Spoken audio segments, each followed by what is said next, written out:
बसवेली party आम आदमी के दफ्तर में जो कुछ मिला वो गुस्से का शिकार हो गया।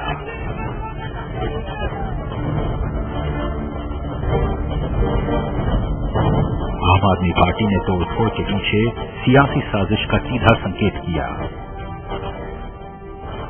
निशाने पर बीजेपी और आरएसएस भी आ गए। भाजपा और ये संघ परिवार में आम आदमी पार्टी के रुझान से या आम आदमी पार्टी का जो उर्फान हुआ है देश में, उससे इतना ज्यादा फ्रस्ट्रेट हो गई है कि वो लोग अब हर तरह की हरकत पर उतर आए हैं कि तोड़ फोड़ करेंगे, मार पिटाई करेंगे। ये सब उनका पूरा चरित्र दिखाता है कि किस तरह के लोग हैं ये। आम आदमी पार्टी के दफ्तर में तोड़फोड़ की सनसनी दिल्ली सचिवालय में भी महसूस की गई। आनन फानन में सुरक्षा से परहेज दिखा रही आप सरकार के सचिवालय में सुरक्षा बढ़ा दी गई। गाजियाबाद पुलिस ने तोड़फोड़ और गुंडागर्दी की अगुवाई कर रहे पिंकी चौधरी यानी धर्मेश तोमर को गिरफ्तार कर लिया है। केजरीवाल ने प्रदर्शनकारियों को बातचीत का न्योता देकर मामले को शांत करने की कोशिश की। मारपीट करने से इस तरह से देश की समस्याओं को समाधान, मैं तो एक ही बात कहूंगा, वो बुराई करें, हम भलाई करें, न बदले की वो कामना। हमारे मन में कोई बदले की भावना नहीं है, संवाद से चलता है। दूसरी ओर बीजेपी और विश्व हिंदू परिषद ने फौरन आपके दफ्तर पर तोड़फोड़ की निंदा की, लेकिन प्रशांत भूषण को लगे हाथ संभल कर बोलने की चेतावनी भी दे डाली।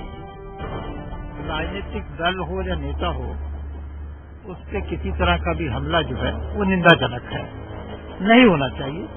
और उत्तर प्रदेश सरकार को चाहिए कि वो उस कार्यालय की सुरक्षा का समुचित प्रबंध करे और जो लोग भी इस हमले के पीछे थे उनको बेनकाब किया जाना चाहिए और उनका ऊपर कानून अनुसार मुकदमा चलना चाहिए।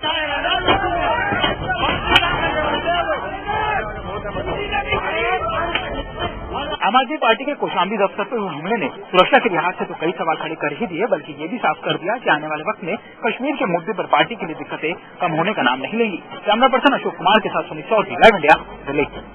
दिल्ली में भ्रष्टाचार रोकने के लिए सरकार की तरफ से हेल्पलाइन नंबर जारी किए गए हैं। इस नंबर पर फोन कर आप भ्रष्टाचार की शिकायत दर्ज कर सकते हैं। दिल्ली के सीएम अरविंद केजरीवाल ने आज हेल्पलाइन नंबर की घोषणा की। ये नंबर है 01127357169। ये हेल्पलाइन नंबर जारी किए गए भ्रष्टाचार रोकने के लिए, खासतौर से दिल्ली में। और यहां पर अगर भ्रष्टाचार को लेकर किसी व्यक्ति को कोई शिकायत है तो इस नंबर पर संपर्क कर सकता है।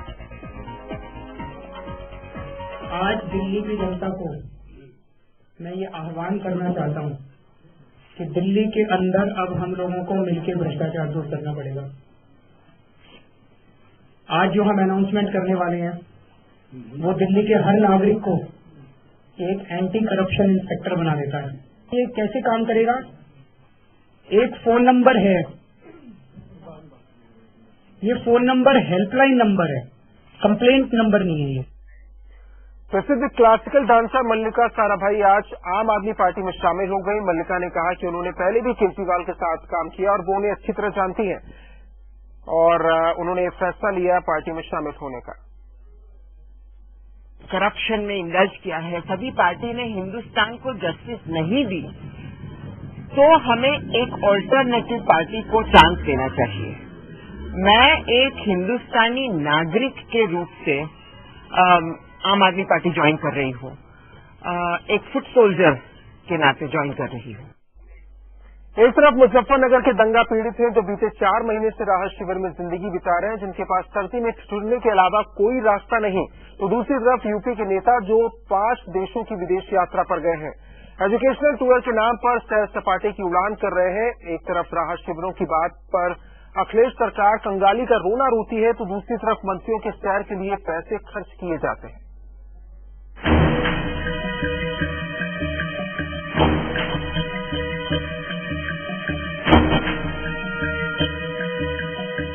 बीते 4 महीनों में कुछ दिन उम्मीद में गुजर गए और कुछ इंतजार में।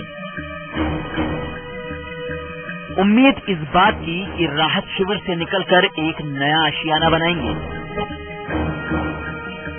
और इंतजार इस बात का कि सरकार का कोई नुमाइंदा फरिश्ता बनकर आएगा और इनका भी हाल पूछेगा। लेकिन इन शामियानों में जिंदगी से जंग लड़ने वाले क्या जाने कि जिन्हें वो फरिश्ता समझते थे वो आहिस्ता से विदेशी दौरे पर उड़ निकले हैं।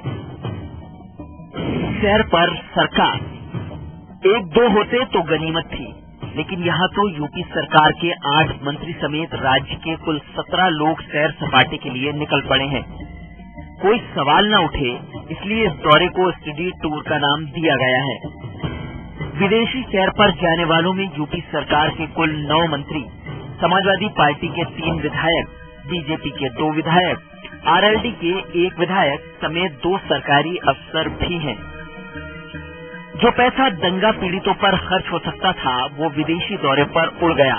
फिर भी यूपी सरकार कहती है कि बात का बतंगड़ बन रहा है, क्योंकि इस दौरे से नेताओं की समझ बढ़ती है।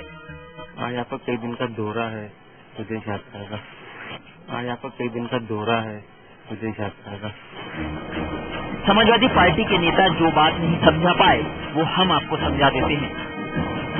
दरअसल ये 17 लोग एक समिति का हिस्सा बनाए गए हैं। नेताओं को 5 देशों की सैर कराई जाएगी और अगले 20 दिन तक नेताओं को बताया जाएगा कि उन देशों में लोकतांत्रिक प्रक्रिया कैसे चलती है। हम आपको ये भी बता दें कि इस दौरे पर तकरीबन 1 करोड़ का खर्च आएगा। अपने घर की सिसकियां भुलाकर दूसरों की शान देखने का ये रिवाज समाजवादी पार्टी को बेशक हजम हो जाए, लेकिन विरोधियों को तो कतई बर्दाश्त नहीं है। अखिलेश यादव एक बहुत बड़ा दल जो उनके मंत्रियों का, विधायकों का विदेश में अध्ययन के लिए भेज रहे हैं, इसका नाम अध्ययन यात्रा न रखकर इसको एक ऐसी विलासतापूर्ण यात्रा जो आम आदमी के पैसे से वो संपन्न करने जा रहे हैं, जहां वो इस्तांबुल, ग्रीस और एक सैलानी, जब उत्तर प्रदेश के अंदर मुजफ्फरनगर कांड हुआ है जहां पर 1 लाख से ज्यादा लोग बेघर हो गए हैं, वहां इस तरह से करोड़ों रुपए का दुरुपयोग कर आम आदमी के टैक्स के पैसे से इस तरह की यात्रा करना ये बहुत ही निंदनीय है। इसकी भर्त्सना होनी चाहिए। इसके कड़े से कड़े शब्दों में केवल आलोचना ही नहीं होनी चाहिए, बल्कि इनके खिलाफ आम जनता को उठ खड़े होना चाहिए। कांग्रेस भी कुछ यही मानती है कि ये विदेशी दौरा न केवल पैसों की बर्बादी है, बल्कि मुजफ्फरनगर दंगा पीड़ितों के जख्म पर मरहम की जगह नमक है। मेरे समझ से ऐसी यात्रा इस समय पर जब संकट हो प्रदेश में, इसे आगे पीछे किया जा सकता है। इस समय नहीं जाना चाहिए, और अब कुछ न कुछ तो प्रदेश में होता रहेगा, कोई न कोई घटना तो होती रहती है। अब इनके कारण से अगर कोई यात्राएं प्रभावित होती हैं तो ये वहाँ की सरकार और वहाँ के विधायकों को स्वयं को। वैसे सवाल जायज भी है, क्योंकि दूसरे देशों का लोकतंत्र समझने से पहले यूपी के मंत्रियों को संवेदनशीलता का पाठ सीखना जरूरी है, और वो पाठ मुजफ्फरनगर से बेहतर कहाँ सीखा जा सकता है। Raghavendra Tripathi, live India, Lucknow.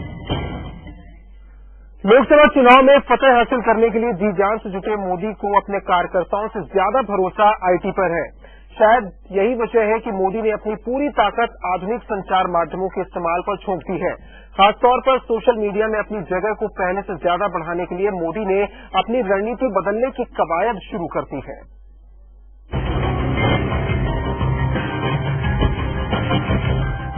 इसमें कोई संदेह नहीं कि आईटी के इस्तेमाल में मोदी बाकी नेताओं से बहुत आगे हैं। अपनी खुद की इमेज बिल्डिंग का मामला हो या फिर चुनाव प्रचार का, मोदी सोशल मीडिया का जबरदस्त और प्रभावी इस्तेमाल करते हैं। अरविंद केजरीवाल को दिल्ली की गद्दी तक पहुंचाने में सोशल मीडिया की भूमिका को देखकर मोदी पहले ही अपनी रणनीति बदलने में जुट गए हैं। रही सही कसर पूरी कर दी राहुल गांधी की इमेज बिल्डिंग को लेकर आई नई खबर ने, जिसके तहत कांग्रेस 500 करोड़ रुपए खर्च करने वाली है। लिहाजा मोदी वक्त रहते राहुल और केजरीवाल की काट ढूंढ लेना चाहते हैं। शायद यही वजह है कि मोदी अब खुद अपने मिशन 272 पर काम कर रहे आईटी प्रोफेशनल्स के साथ मैराथन माथापच्ची करने वाले हैं। पार्टी का दावा है कि मोदी की ये कसरत दूसरे दलों का रंग उतार देगी। हम अपने आप को उसी तरीके से मानते हैं जहाँ तक मोदी जी के विषय है वो प्रचलित है न केवल सोशल मीडिया में बल्कि लोगों के दिलों में और लोगों के दिमाग में, और जो बाकी चीजें हैं, बाकी रंग जो दिख रहे हैं वो सबको दिख रहे हैं और वो बहुत जल्द रंग जो है बेरंग होने वाले हैं। आईटी के चुनिंदा 40 प्रोफेशनल्स के साथ मोदी की गुरुवार को होने वाली बैठक के लिए पार्टी के आईटी सेल ने दूसरे दलों से जुड़े आंकड़ों को भी जुटाया है। जानकारों की माने तो इस बैठक में मोदी आईटी प्रोफेशनल्स को राजनीति का गुण दिखाएंगे ताकि वो सही रणनीति बना सकें। साथ ही वो खुद ज्यादा से ज्यादा लोगों तक अपनी बात पहुंचा सकें। इसे लेकर वो आईटी प्रोफेशनल्स से जरूरी पाठ भी पढ़ने वाले हैं। मोदी जी लगातार सोशल मीडिया में एक्टिव रहे, जो भी माध्यम हो, वो फेसबुक हो, ट्विटर हो, ब्लॉग हो, और उसके अलावा सोशल मीडिया एक्टिविस्ट के साथ भी बहुत सारे बार डायरेक्ट संपर्क में रहते हैं, उनको बुलाते हैं, उनसे बात करते हैं। तो ये किसी डेवलपमेंट के रेस्पॉन्स में नहीं हो रही है। हम तो लगातार और पर्टिकुलरली मोदी जी लगातार संपर्क में रहते हैं और उससे आइडियाज लेते हैं और उनको आइडियाज, उनके अपने आइडियाज भी शेयर कर लेते हैं। अपने प्रचार अभियान के लिए सोशल मीडिया को रामबाण मानने वाले मोदी का खर्च भी कम नहीं। सूत्रों की माने तो आईटी इस्तेमाल पर मोदी हर माह 2.5 करोड़ रुपए खर्च कर रहे हैं, लेकिन राहुल गांधी के लिए कांग्रेस ने हर महीने 100 करोड़ का बजट तय क्या कर दिया कि मोदी को अपनी रणनीति बदलने के लिए मजबूर होना पड़ा है। वक्त के साथ सियासत का मिजाज बदला तो चुनाव प्रचार का तरीका भी बदल गया। शोर मचाने वाले भोंपू की जगह आधुनिक टेक्नोलॉजी ने ले लिया। लेकिन अब तो साइबर वार शुरू हो गया है और इस साइबर वार में नरेंद्र मोदी सबसे आगे निकलने की होड़ कर रहे हैं। कैमरामैन अमित माचो के साथ Vikas Chandra, live India, Delhi. Coal block आवंटन पर सरकार के रवैये से सुप्रीम कोर्ट ने एक बार फिर से नाराजगी जताई है। कुछ कंपनियों के लाइसेंस रद्द न करने पर सवाल उठाते हुए अदालत ने कहा कि देश का नुकसान हर नागरिक का नुकसान है। दूसरी तरफ सीबीआई ने जांच तेज करते हुए 2 नई एफआईआर दर्ज करते हुए 4 जगहों पर छापेमारी की है। कोल ब्लॉक आवंटन को लेकर सुप्रीम कोर्ट ने सख्त रुख अख्तियार किया है।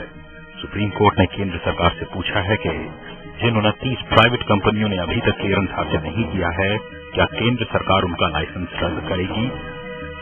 गलत तरीके से आवंटित कोल ब्लॉक के खिलाफ कार्रवाई होनी चाहिए, चाहे कितना भी निवेश क्यों न हुआ हो। अदालत ने यह भी साफ कर दिया कि बिना क्लियरेंस हासिल किए कंपनियों का भारी निवेश उनका लाइसेंस रद्द न होने का आधार नहीं बन सकता। सरकारी दलीलों को ठुकराते हुए अदालत ने कहा कि भारी निवेश का तर्क कंपनियों के लिए बचाव का ठोस आधार नहीं है।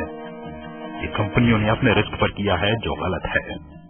स्टेट का कहना है कि जो कुछ किया है वो सेंट्रल ने किया है, बड़े भाई की तरह। सारा अलॉटमेंट कोल ब्लॉक का सेंट्रल गवर्नमेंट ने किया है, उस अलॉटमेंट में स्टेट गवर्नमेंट का कोई रोल नहीं है। दरअसल कोल ब्लॉक आवंटन पर सुप्रीम कोर्ट में राज्य सरकारें अपनी दलील पेश कर रही हैं। राज्य सरकारों ने केंद्र सरकार के उलट अपनी दलील दी है। राज्यों का कहना है कि कोल आवंटन पूरी तरह से केंद्र के अधीन है और राज्यों की भूमिका महज सबॉर्डिनेट की है, जबकि केंद्र सरकार ने अदालत में कहा था कि कोल आवंटन में बड़ी भूमिका राज्य सरकारें निभाती हैं। राज्यों के जवाब के बाद अब केंद्र सरकार फिर से अपना पक्ष रखेगी। वैसे कुछ राज्यों ने बड़े पूंजी निवेश का हवाला देकर आवंटन रद्द न करने की मांग की। फिलहाल अदालत की ये सख्त टिप्पणी कि देश का नुकसान हर नागरिक का नुकसान है, ये समझने के लिए काफी है कि अदालत इस मसले पर कितनी गंभीर है। वैसे अदालत ने तो यहां तक कहा कि आवंटन के इतने दिनों बाद भी काम न शुरू करके कंपनियों ने गलत किया है, इसलिए उन्हें परिणाम भुगतना चाहिए। अखिलेश राय, लाइव इंडिया, दिल्ली। इंटर्न के साथ छेड़छाड़ मामले में इस्तीफा देने के बाद जस्टिस गांगुली ने पहली बार चुप्पी तोड़ी है और कहा कि उनके खिलाफ चलाए जा रहे अभियान से परेशान होकर उन्होंने इस्तीफा देने का फैसला किया। गांगुली ने कहा कि उन्हें अपने बचाव का मौका नहीं दिया गया। आखिरकार जस्टिस ए.के. गांगुली ने अपनी चुप्पी तोड़ी है और लॉ इंटर्न के साथ यौन उत्पीड़न मामले में खुद को साफ बताया। जस्टिस गांगुली ने दावा किया कि वो बेगुनाह हैं और उन्होंने अपने खिलाफ चलाए जा रहे एक तरफा अभियान से परेशान होकर पश्चिम बंगाल मानवाधिकार आयोग से इस्तीफा दिया। हालांकि जस्टिस गांगुली ने लॉ इंटर्न रही लड़की को शुभकामना देते हुए उसके खिलाफ कोई भी कानूनी कार्रवाई करने से इनकार किया। Why it is very difficult for my family members especially my wife, daughter, daughter-in-law, and other members of the family to take it anymore. Campaign which is going on against me, just on the basis of some allegation. Why haven't you filed a defamation case against the board? I will never do it against the person who is my student. Justice Ganguly ने supreme court के panel और ममता सरकार को भी निशाने पर लिया। उन्होंने कहा कि पूरे मामले में उन्हें अपना पक्ष रखने का मौका नहीं दिया गया। साथ ही ममता बनर्जी ने इस मामले के बहाने उन्हें हटाने का दबाव बनाया। It was a totally one-sided effort by both the state government and central government to seek my ouster. Already Supreme Court has dealt with me very unfairly in the initial setting up of a report committee and then a report. वहीं TMC ने justice Ganguly की टिप्पणी को उनकी निजी राय बताया और कहा कि पैनल की जांच में जस्टिस गांगुली पहली नजर में दोषी पाए गए थे, लिहाजा उनके लिए पद छोड़ना जरूरी था। They found out that there was a prima facie case and they gave their opinion in the end. Mamata Banerjee did not complain about Justice Banerjee earlier. Only after the report of the Supreme Court panel came out, she wrote to the President. वहीं महिला आयोग की अध्यक्ष ममता शर्मा ने justice Ganguly मामले को राजनीतिक रंग देने से इनकार किया है। देखिए, ऐसी कोई साजिश और रंजिश नहीं है। अगर वो कहते हैं, उनके जो बयान आ रहे हैं, मैं सोचती हूँ कि उनकी बौखलाहट है। मैं नहीं सोचती कि उनके साथ कुछ गलत है। जस्टिस गांगुली ने पश्चिम बंगाल मानवाधिकार आयोग से इस्तीफा भले ही दे दिया हो, लेकिन अब इस मामले में उनके खिलाफ कानूनी कार्रवाई की तलवार लटक रही है। Bureau report, live India. और 7 PM इंडिया में यहाँ रुकेंगे एक ब्रेक के लिए, बहुत जल्द लौटते हैं। आप देखते रहिए लाइव इंडिया।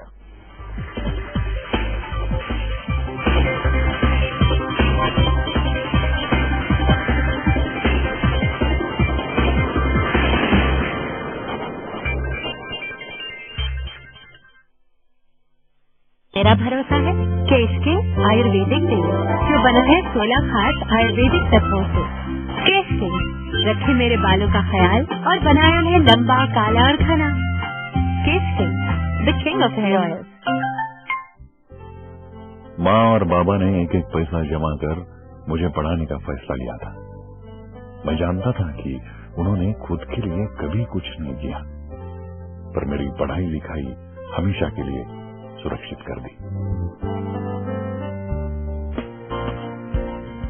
इच्छाएं जहां उड़ान लेती हैं। समृद्ध जीवन multi state multipurpose cooperative society limited. Doctor ortho इतना असरदार कि अब दर्द भी खुद से देखेगा। खबरें सीधी, सटीक, भरोसेमंद।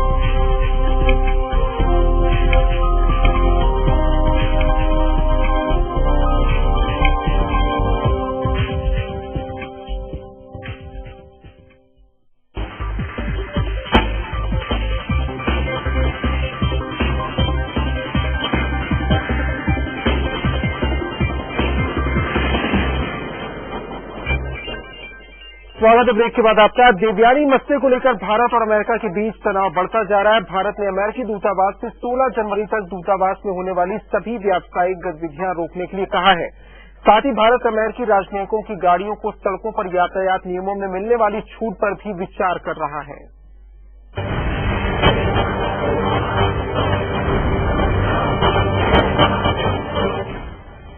राजनयिक देवयानी के साथ अमेरिकी एजेंसियों के बुरे बर्ताव को लेकर भारत और अमेरिका के बीच तनाव बरकरार है। भारत सरकार ने इस मामले में कड़ा रुख दिखाते हुए दिल्ली स्थित अमेरिकी दूतावास से कहा है कि वो 16 जनवरी से दूतावास में की जा रही सभी वाणिज्यिक गतिविधियां रोक दें। दूतावास में अमेरिकी संस्था अमेरिकन कम्युनिटी सपोर्ट एसोसिएशन यानी ACSA के द्वारा रेस्तरां, बार, वीडियो क्लब, बॉलिंग एले, स्विमिंग पूल, खेल के मैदान, ब्यूटी पार्लर और जिम जैसी वाणिज्यिक गतिविधियां चलाई जाती हैं। न्यूयॉर्क की अदालत ने देवयानी पर अभियोग दायर करने के लिए अमेरिकी सुरक्षा एजेंसियों को 13 जनवरी तक का वक्त दिया है। ऐसे में भारत सरकार का यह कदम कूटनीतिक दृष्टि से महत्वपूर्ण माना जा रहा है। अमेरिकी दूतावास में होने वाली वाणिज्यिक गतिविधियों पर रोक का सीधा असर अमेरिकी अधिकारियों पर पड़ेगा। क्योंकि उनकी गतिविधियां भारतीय एजेंसियों की नजर में आ जाएंगी। बहरहाल अब भारत में बढ़ते असंतोष और अमेरिका के अड़ियल रवैये को देखते हुए अमेरिकी राजनयिकों को दी जाने वाली सुविधाओं को एक एक कर वापस लिया जा रहा है। Our position is very clear. She is an Indian diplomat. She is the face of Indian diplomacy in the United States of America, amongst others, including our ambassador. We expect a friendly country like the United States of America to do what a friendly country does. If there is a problem about their internal processes and their laws, we are willing to help. We must together find a solution. But the bottom line is the dignity of our diplomatic service has to be accepted and has to be preserved by all our friends, no matter where in the world. इतना ही नहीं, ACSA के जरिए होने वाली वाणिज्यिक गतिविधियों से होने वाली आय पर भी भारत सरकार की नजर है। भारत सरकार की कार्रवाई यहीं नहीं रुकेगी, बल्कि अमेरिकी राजनयिक वाहनों पर भी जुर्माने का प्रावधान हो सकता है, जैसे कि ओवर स्पीडिंग और रेड लाइट जंप के मामले में अभी तक अमेरिकी राजनयिक वाहनों को पूरी तरह से छूट मिली हुई है। इसके साथ साथ राजनयिकों के विशेष नंबर प्लेट वाली वाहनों पर भी जुर्माने का प्रावधान हो सकता है। ऐसे में भारत और अमेरिका के बीच संबंध आने वाले समय में और ज्यादा तल्ख हो सकते हैं। कैमरा पर्सन जगदीश उप्रेती के साथ शैलेंद्र नेगी, लाइव इंडिया दिल्ली। बीती रात मुंबई से देहरादून के लिए निकली देहरादून एक्सप्रेस की 3 बोगियों में आग लग गई, जिसकी वजह से 9 लोगों की मौत हो गई, जबकि एक शख्स जख्मी हो गया। आग की वजहों का फिलहाल पता नहीं चल पाया है। रेल मंत्री ने हादसे की जांच के लिए आदेश दिए, साथ ही सभी मृतकों के परिजनों को 5-5 लाख के मुआवजे का ऐलान किया है।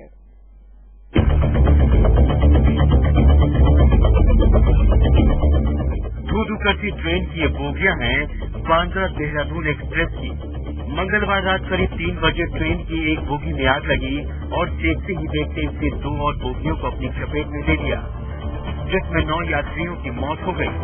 ट्रेन मुंबई से देहरादून के लिए चली थी, लेकिन थाने जिले के दहानू के पास पहुंचते ही इसकी एक बोगी में आग लग गई।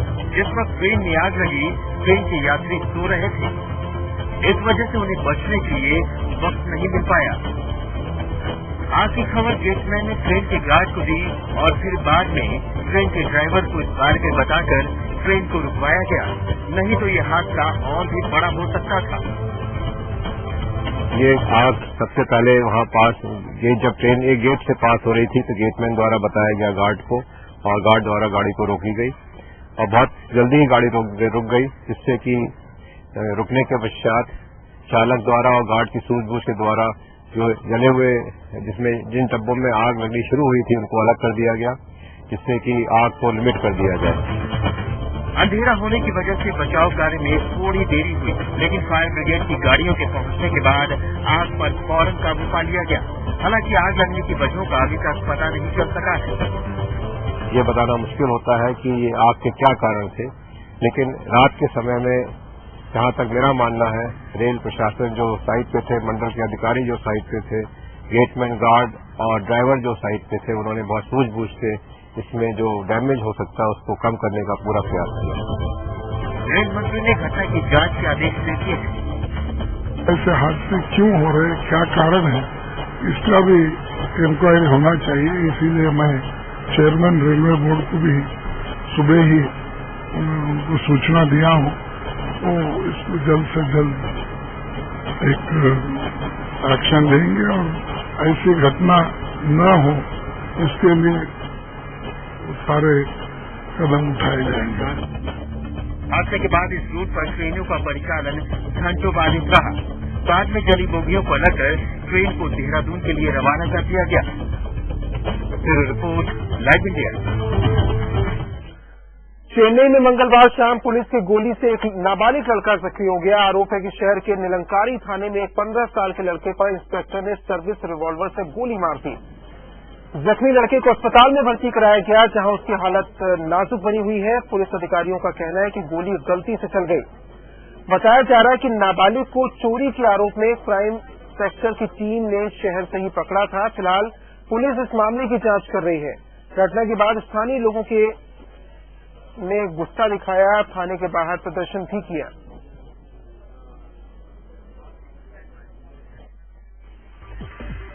और इसी के साथ 7 PM इंडिया में अभी के लिए फिलहाल इतना ही। आप देखते रहिए लाइव इंडिया, खबरें लगातार जारी हैं।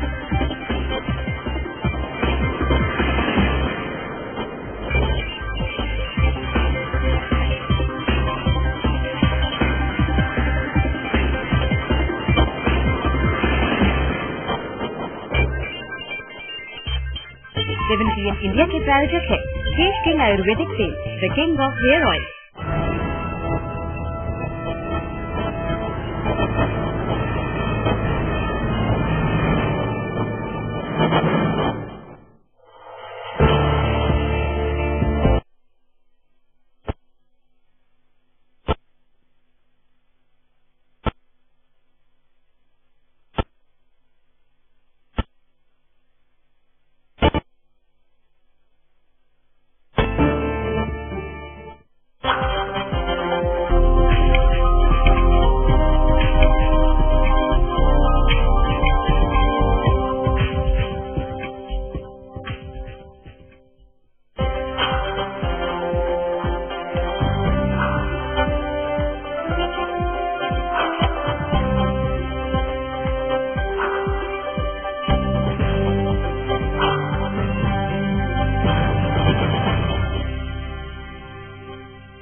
सेंसेक्स का मायाजाल जब समझ न आए, कहाँ लगाए पैसा और कैसे कमाए ज्यादा मुनाफा। जब सवाल हो कई और जानना हो बाजार का हाल, तो मिलाइए हमारी खबरों से कदम ताल। देखिए आपकी जेब, आपका बजट सिर्फ लाइव इंडिया पर।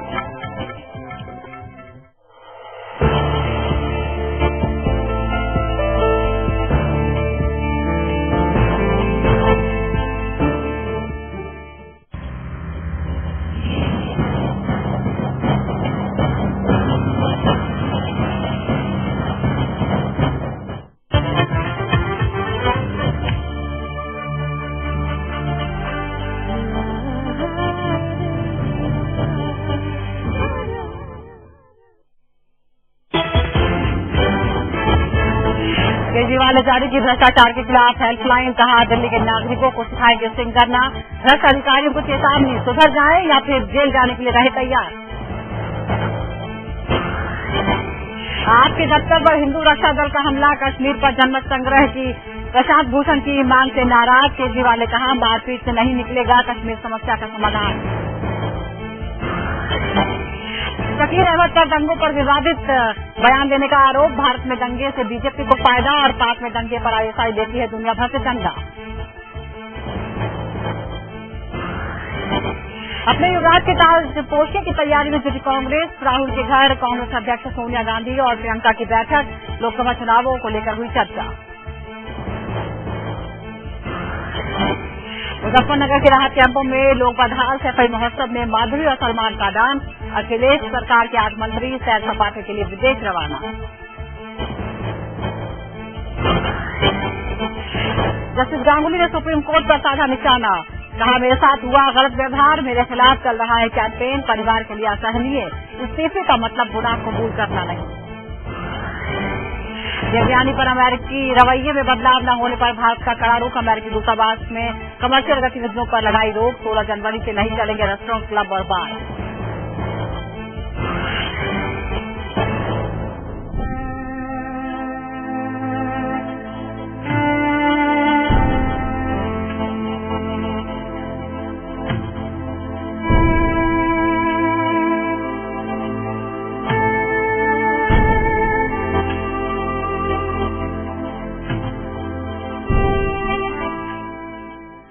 नमस्कार, लाइव इंडिया देख रहे हैं आप। मैं हूं सुजाता और आज से 1 साल पहले आज के दिन पूरे देश का दिल दहल उठा था, क्योंकि आज शहीद हेमराज की पहली बरसी है। आज से 1 साल पहले पाकिस्तानी सैनिकों ने धोखे से हेमराज की हत्या कर दी थी और उसके सर और धड़ को अलग कर दिया था। हेमराज की शहादत पर यूपी की अखिलेश सरकार ने बड़े बड़े वादे किए थे, जिसे शहादत के 1 साल बाद भी पूरा नहीं किया जा सका है।